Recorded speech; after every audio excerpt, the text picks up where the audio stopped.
السلام علیکم دوستو رمضان کا مہینہ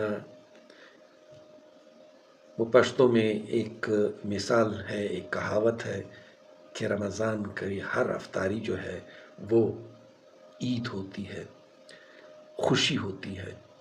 تو دوستو انواع و اقسام کے کھانے ڈشز وہ دسترخوان پہ ہوتی ہیں، جو آدمی تصور کر سکتا ہے وہ کوشش کرتا ہے کہ دسترخوان پہ حاضر ہو، اور ایسے وقت میں آدمی انتظار کرے کہ کب روزہ کھولنے کا وقت ہو، اللہ تعالیٰ کے حکم کے مطابق پھر میں یہ روزہ کھولوں، اور وہ اذان کا انتظار کرے کہ مغرب کی اذان ہو اور میں روزہ کھول لوں۔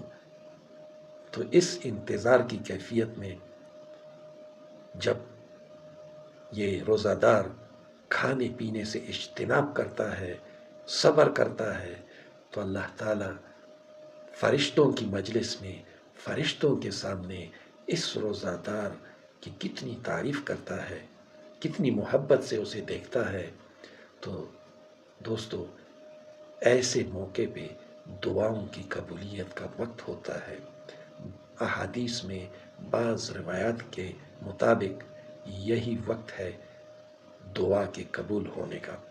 تو دوستو کھانے پینے پہ ٹوٹنے سے پہلے دعا مانگنا نہ بھولیے گا۔ شکریہ، اللہ حافظ۔